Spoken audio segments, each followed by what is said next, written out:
মারা সারা একবারে, হ্যাঁ মারা সারা তো 10 জন শিক্ষক একটা উপজেলায় নিয়োগ পাবে, তার মধ্যে 8 জন পাবে কোটায়, আর 2 জন পাবে হলো মেধায়। আর সেই 2 জন ওই যে উপজেলা চেয়ারম্যানের সন্তান আছে না, অত বেটা মুক্তিযোদ্ধা না, ওর সন্তানকে চাকরি দিতে হবে না। মাছের দাবির মুখেই অর্থাৎ কালো টাকার মালিকদের দাবির মুখেই সরকার কালো টাকা সাদা করার সুযোগ দিয়েছে। প্রধানমন্ত্রী বলছেন তিনি মাছ ধরতে চাইছেন, কিন্তু এনবিআর চেয়ারম্যান বলছেন মাছই দাবি করেছে যাতে আধার দেওয়া হয়। এমন একটা শাসক গোষ্ঠী জোর করে ক্ষমতা দখল করে বসে আছে যারা বাংলাদেশের সমস্ত প্রতিষ্ঠানগুলোকে ধ্বংস করে দিয়েছে। বিএনপি নিজেরাই হাজার হাজার কোটি টাকা বিদেশে পাচার করে তাদের ভারপ্রাপ্ত চেয়ারপারসন লন্ডনে বসে দণ্ডিত এই আসামি লন্ডনে বসে আরাম আয়েসে দিন যাপন করছেন। এই হাজার হাজার কোটি টাকা পাচারে হিসেব মির্জা ফখরুল সাহেব দিতে। আসসালামু আলাইকুম দর্শক, আজকের গুরুত্বপূর্ণ সংবাদে আপনাকে স্বাগতম। প্রিয় দর্শক, ভিডিওর শুরুতেই যে অংশবিশেষগুলো দেখিয়েছি তা দেখেই কিন্তু আপনি বুঝতে পেরেছেন আজকের নিউজটা ঠিক কতটা গুরুত্বপূর্ণ হতে চলেছে। তাই বলবো ভিডিওটি না টেনে সম্পূর্ণ দেখুন। সেই সাথে প্রিয় দর্শক, আজকের ভিডিওর শেষের দিকে কিন্তু একটা অবাক করা ঘটনা শেয়ার করা হবে, যা জানা আপনার খুবই জরুরি। দর্শক, আজকে আর বেশি কথা বলবো না, আপনাদেরকে দেখাবো ভিডিওর শুরুতেই যে অংশবিশেষগুলো দেখিয়েছি তার বিস্তারিত আলোচনা। তার আগে বলবো, যারা এখনো চ্যানেলটি সাবস্ক্রাইব করেনি অবশ্যই চ্যানেলটি সাবস্ক্রাইব করে পাশে থাকা বেল আইকনটি ক্লিক করে দিন। আর যারা ইতিমধ্যেই চ্যানেলটি সাবস্ক্রাইব করেছেন তাদেরকে অসংখ্য ধন্যবাদ। তো চলুন ভিডিওটিতে একটি লাইক দিয়ে আমরা সবগুলো ভিডিও দেখে আসি। মারা সারা একবারে, হ্যাঁ মারা সারা তো 10 জন শিক্ষক একটা উপজেলায় নিয়োগ পাবে, তার মধ্যে 8 জন পাবে কোটায়, আর 2 জন পাবে হলো মেধায়। আর সেই 2 জন ওই যে উপজেলা চেয়ারম্যানের সন্তান আছে না, অত বেটা মুক্তিযোদ্ধা না, ওর সন্তানকে চাকরি দিতে হবে না, ও লবিং করবে না, হ্যাঁ আরও বড় বড় আছে না ওরা, তাহলে মেধাবী কোথায়? অর্থাৎ আপনি যদি চান আপনি একজন মেধাবী সন্তান, আপনি অন্য চাকরি করবেন না, আপনার এলাকায় একটা শিক্ষকতা পেশায় নিজেকে সেবায় নিয়োজিত করবেন না। ভাই এটা সেবা নাই, ভাই এটা সেবা নাই, এটা ব্যবসা।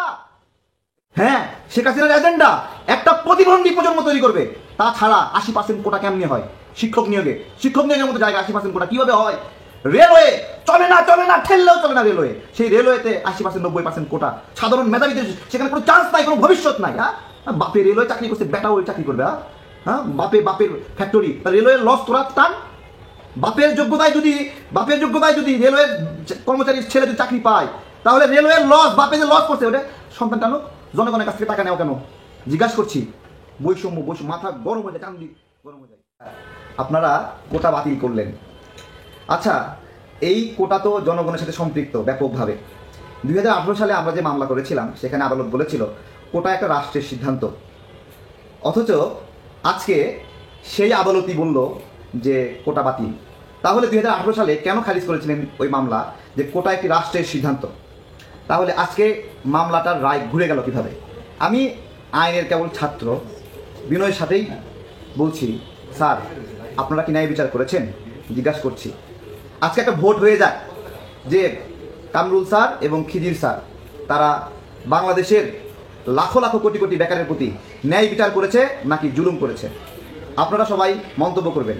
প্রত্যেকটা বড় বড় সিদ্ধান্তের ক্ষেত্রে গণশুনানি হয় বা গণভোট, এরকম একটা ব্যবস্থা ছিল। যাই হোক, সেগুলো তাদের মতো করে কাজ করার জন্য বাতিল করেছে। কিন্তু আজকে আমার এই ফেসবুক কমেন্টে একটা গণভোট হয়ে যায় যে আমাদের এই বিজ্ঞ স্যার 2 জন সঠিক কাজ করেছে কিনা। আমরা পাকিস্তান থেকে কেন পৃথক হয়েছি?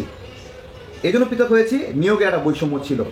অর্থনৈতিকভাবে আমরা ক্ষতিগ্রস্ত হইতাম, নাগরিকরা ক্ষতিগ্রস্ত হইতো। সেখান থেকে এক ঝাঁক রক্তগরম যুবক, দেশপ্রেমিক যুবক, তারা যুদ্ধ করে দেশটাকে মুক্ত করলো। আচ্ছা, মুক্ত করতে গিয়ে তারা অনেক ক্ষতিগ্রস্ত হয়েছে।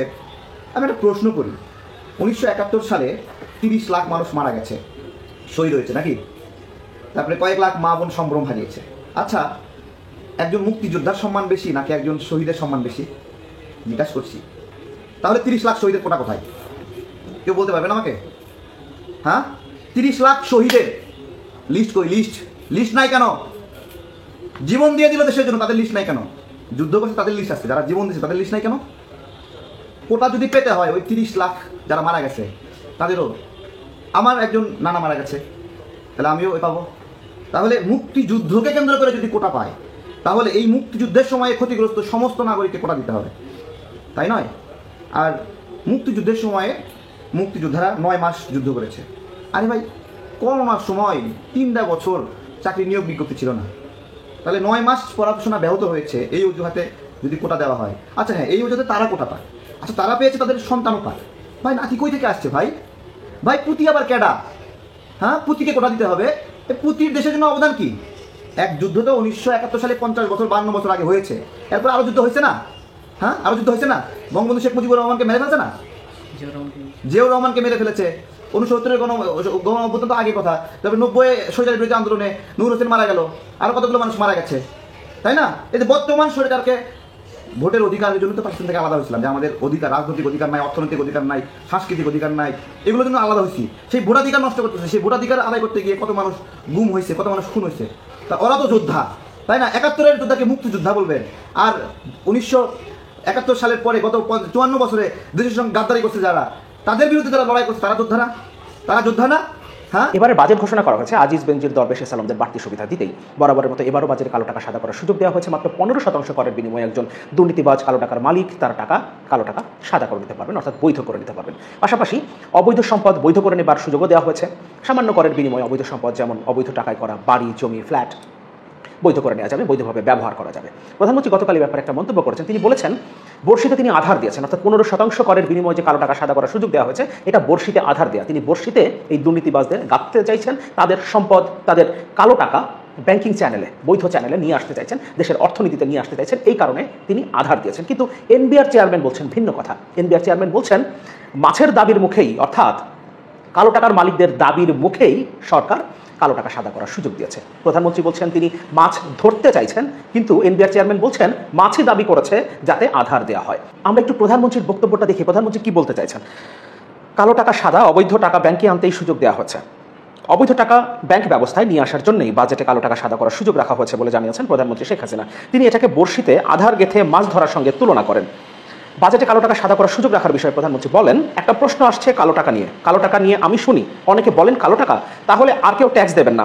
ঘটনা কিন্তু এটা নয়, এটা শুধু কালো টাকা নয়, জিনিসের দাম বেড়েছে, এখন 1 কাঠা জমি যার সেই কোটিপতি, কিন্তু সরকারি যে হিসাব, সেই হিসাবে কেউ বেচেন না, বেশি দামে বেচেন বা কিছু টাকা উদ্ধৃত হয়। এই টাকা তারা গুজে রাখেন, গুজে যাতে না রাখেন, সামান্য একটা কিছু দিয়ে সেই টাকা আসল পথে আসুক, জায়গা মতো আসুক, তারপর তো ট্যাক্স দিতেই হবে। অনেকটা রসিকতার সুরে বিষয়টি সম্পর্কে প্রধানমন্ত্রী বলেন, আমি বলি মাছ ধরতে গেলে তো আধার দিতে হয় না, আধার ছাড়া তো মাছ আসবে না। সেই রকম একটা ব্যবস্থা, এটা আসলে আগেও হয়েছে, সেই তত্ত্বাবধায়ক আমলেই শুরু হয়েছিল, এরপরও প্রত্যেক সরকারি করে, তার সরকারি করেছে, তার গত 3 টার্মের সরকারই এই সুযোগটা দিয়েছে দুর্নীতিবাজদের জন্য। শেখ হাসিনা বলেন সেই সুযোগ সরকার দিয়েছে যাতে অল্প কর দিয়ে সেই টাকা ব্যাংকে নিয়ে আসা যায়। এটা নিয়ে নানা জনের নানা কথা, কিন্তু তারপরেও যেগুলো মানুষের প্রয়োজন সেক্ষেত্রে কর কমিয়ে দেওয়া হয়েছে, যদিও সকল ক্ষেত্রেই সাধারণ মানুষের যে জায়গাগুলো নিয়ে কনসার্ন থাকে সেই জায়গাগুলোতে কর বাড়িয়ে দেওয়া হয়েছে। এনবিআর চেয়ারম্যান কি বলছেন? প্রধানমন্ত্রীর বক্তব্য এখানে নাকচ হয়ে যায়। ব্যবসায়ীদের দাবিতে কালো টাকা সাদা করার সুযোগ দেওয়া হয়েছে। ব্যবসায়ীদের দাবিতে, অর্থাৎ প্রধানমন্ত্রীর বক্তব্য অনুসারে মাছের দাবিতেই মাছকে আধার দেওয়া হচ্ছে বর্ষিতে গাঁথার জন্য। ব্যবসায়ীদের দাবির কারণে কালো টাকা সাদা করার সুযোগ চালু করা হয়েছে বলে জাতীয় রাজস্ব বোর্ডের চেয়ারম্যান জানিয়েছেন। এনবিআর চেয়ারম্যান বলেন, ব্যবসায়ী ছাড়াও জনসাধারণ দাবি করেছিল বলে কালো টাকা সাদা করার সুযোগ দেওয়া হয়েছে। তিনি বলেন, আমাদের কাছে তথ্য ছিল যে কয়েকজন ব্যবসায়ী অডিট সংক্রান্ত সমস্যার কারণে তাদের সব সম্পদ প্রদর্শন করতে পারেননি, সেজন্য আমরা এ প্রস্তাব দিয়েছি। এখন এর পেছনে নানান যুক্তি তারা উপস্থাপন করবে, স্বাভাবিক। গতকাল বাজেটোত্তর সংবাদ সম্মেলনে নানান ঘটনা ঘটেছে। অর্থমন্ত্রী সাংবাদিকদের উপরে খেপে গেছেন, কোনো কোনো প্রশ্ন তিনি এড়িয়ে গেছেন, প্রশ্নের উত্তর দেননি, কোনো কোনো প্রশ্নের উত্তরে তিনি বাঁকা উত্তর দিয়েছেন, সাংবাদিকদের আরও শিখে আসতে বলছেন, আরও পড়াশোনা করতে বলেছেন। এমনকি সবচেয়ে বড় যে ঘটনাটা ঘটেছে, বাংলাদেশ ব্যাংকের গভর্নরকে সাংবাদিকরা বয়কট করেছে এবং তারা আগে জানিয়ে দিয়েছে বাংলাদেশ ব্যাংকের গভর্নর যদি কোনো কথা বলেন এই সংবাদ সম্মেলনে, তাহলে তারা সংবাদ সম্মেলন বয়কট করবেন। পরে তিনি, অর্থাৎ বাংলাদেশ ব্যাংকের গভর্নর পুরো সময় মন্ত্রী পাশে বসেছিলেন, কিন্তু তিনি কোনো কথা বলেননি। সবকিছু মিলিয়ে বোঝা যাচ্ছে সরকার বেশ নার্ভাস। সরকার এই বাজেট ঘোষণা করে খুব একটা স্বস্তিতে নেই, তাদের মধ্যে একটা অস্বস্তি কাজ করছে। প্রধানমন্ত্রী যেটা বলছেন কালো টাকা সাদা করার সুযোগ দেওয়ার বিষয়ে, এনবিআর চেয়ারম্যান তার ঠিক বিপরীত কথা বলছেন, আবার অর্থমন্ত্রী সকল প্রশ্নের উত্তর দিচ্ছেন না, তিনি খেপে যাচ্ছেন সাংবাদিকদের প্রশ্নে, এমনকি সাংবাদিকদের তিনি আক্রমণ করে কথা বলছেন। তার মানে বোঝা যাচ্ছে সরকার এই বাজেট ঘোষণা করে স্বস্তিতে নেই। স্বস্তিতে থাকবার কথাও না, কারণ মাত্র 1 সপ্তাহের ব্যবধানে রিজার্ভ $5 কোটি কমে গেছে। এমনকি এই মাসে যেহেতু সামনে কোরবানি ঈদ, সুতরাং কোরবানি ঈদকে সামনে রেখে রেমিটেন্স আসছে বিপুল পরিমাণে, এমনকি রেকর্ড পরিমাণ রেমিটেন্স আসছে, কিন্তু তারপরও রিজার্ভ কমে গেছে 1 সপ্তাহে $5 কোটি। এবং ইতোমধ্যেই রিজার্ভ $12 বিলিয়ন ঘরে চলে এসেছে। কিন্তু সরকারের সেই ব্যাপারে কোনো কনসার্ন নেই। এই বাজেটে অন্তত তার কোনো প্রতিফলন দেখা যায়নি। মূল্যস্ফীতি কমানোর কোনো উদ্যোগ এই বাজেটের মধ্যে নেই। সাধারণ মানুষের জন্য কোনো কিছু নেই এই বাজেটের মধ্যে। উপরন্তু কর বাড়ানো হয়েছে, যেখানে পেরেছে সরকার কর বাড়িয়েছে, কোথাও কোথাও ট্রিক্স করেছে যাতে জনগণ কর দিতে বাধ্য হয়। এমনকি বেশিরভাগ ক্ষেত্রে তারা যেটা করেছে, আগে থেকেই টাকা কেটে নেবার একটা পদ্ধতি তারা তৈরি করছে যাতে জনগণের টাকা আগে থেকেই কেটে নেওয়া যায়। এরপর বছর শেষে তো আয়কর দিতেই হবে। এবং পাশাপাশি সর্বজনীন পেনশন স্কিমে সবাইকে নিয়ে আসার জন্য তারা ব্যবস্থা গ্রহণ করছে। সরকারি, আধা সরকারি, স্বায়ত্তশাসিত প্রতিষ্ঠানগুলোর কর্মকর্তা কর্মচারীদের পাশাপাশি এখন সাধারণ মানুষের উপরও এটা বাধ্যতামূলক করা হচ্ছে। অনেক জায়গা থেকেই খবর এসেছে সিটি কর্পোরেশন, পৌরসভা, উপজেলা পরিষদ, এমনকি ইউনিয়ন পরিষদের কোনো সেবা পেতে গেলেও এখন সর্বজনীন পেনশন স্কিমে সাধারণ মানুষকে নাম লেখাতে বাধ্য করা হচ্ছে। তার মানে সরকার যে কোনোভাবে আমাদের পকেট থেকে টাকা কেটে নেবার ব্যবস্থা করছে। গতকাল আমি এই বিষয়ে একটা ভিডিও করেছি, নিশ্চয়ই অনেকেই আপনারা সেই ভিডিও দেখেছেন। যারা দেখেনি, আমি আমার এই ভিডিওর ডেসক্রিপশনে এবং কমেন্টে সেটা লিঙ্ক দিয়ে দিব।